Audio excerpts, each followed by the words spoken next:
And then also it's like, what business models fit this? Why were we a good business for this? Is because we had a large community. We had a lot of people that had vested interest in this thing getting better. They want to read it. They want it to be a better writing experience. Like there were things that they selfishly wanted. So, I mean, if you look at like media and larger community driven sites, and I think people with large, Instagram followings and super fans like that, looking at saying, hey, how do I turn someone that really likes and believes in me into a shareholder? Like that's kind of the group where like, I think equity crowdfunding is going to grow a lot.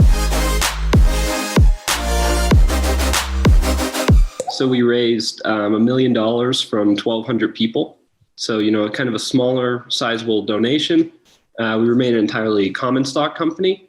And the strategy here was to build a software team, make our own platform, and have software be one of our competitive advantages. I mean, to me, if you're in digital publishing and you can't control the software, you're always going to be capped, and you're always going to have directions you want to go that you can't do. Like you just can't, you're going to wait for someone else to build it and then use it. It's kind of boring. Rather, just kind of build it and customize it for your needs. But equity crowdfunding, like it's a really cool idea. Came out in America. It started in 2015 from the Jobs Act, and it allows anyone to own shares in a private company. So, we had to do a lot of due diligence. Spent about 30 grand on lawyers and accountants and third-party reviews. So it's like, it's still like, it's a pretty good cost, and it takes a lot of time to write the campaign. But I mean, for the most part, all we did was put the crowdfunding link atop our site and people click through. So, 85, 90% of the traffic to the Start Engine crowdfunding page was from hackernoon.com. So it was like this cool thing of like, you're visiting a site, you can buy a stake in it. So that was kind of like what we played into of like, how to grow. And then it also creates people like some of our largest customers have come from introductions from shareholders.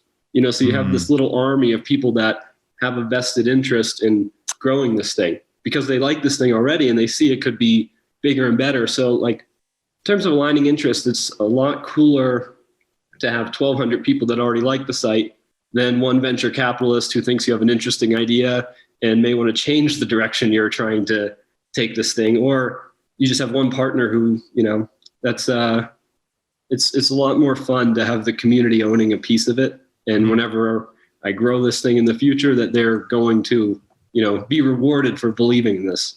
Yeah, right. And so they actually own a part of it.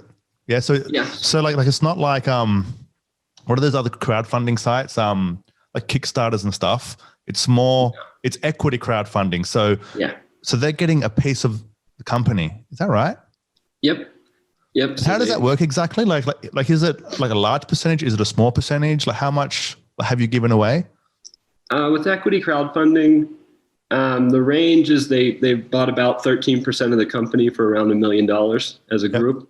Yep. So that's kind of the ballpark. You can go to startengine.com/hackernoon and they have the full, details of what they bought. But that's the, so, it's so it's an $8 million company basically, like instantly overnight because of the crowdfunding, right? Well, I would say because of the traffic it had, the market putting their wallets there validates that it was worth it. I think it was valuable. I thought it was valuable before crowdfunding, but it's nice to have 1,200 people say it's this valuable.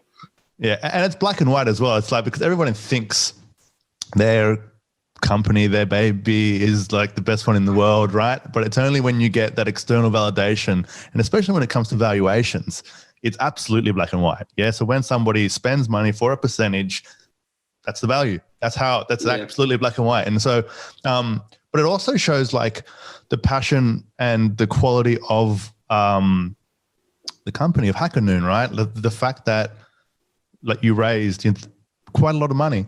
And I would suggest, I would think it probably wasn't that long because of the volume of traffic on the website. That must have felt pretty rewarding at that point. Well, it was fun because you'd wake up, it'd be a different number each day.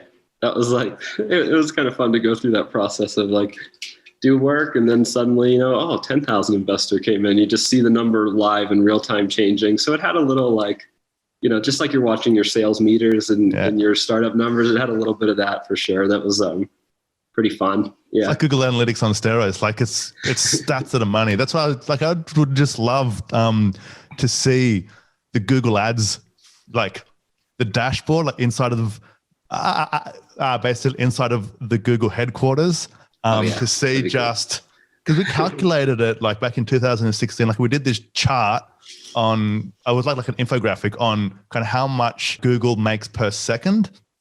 And it was just out of control. And I was just thinking, like, if that would be a cool report, right? But this is not like Google, but still super fun. But how long in terms of that whole process, right? So you launched the crowdfunding campaign. How long did it go for before you closed it off? I mean, all the third-party reviews, it ended up taking about 2 months to go from when we decide to do this to when we put the page live. Mm-hmm. So, a good bit of work and time and money there.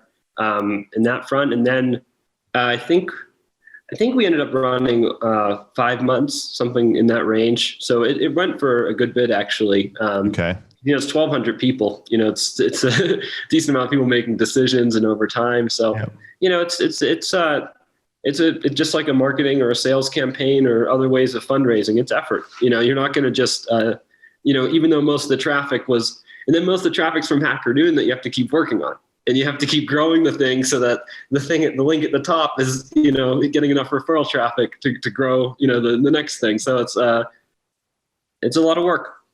And so what are some of the biggest lessons or the best pieces of advice which you can share with people who are listening and who may be considering equity crowdfunding?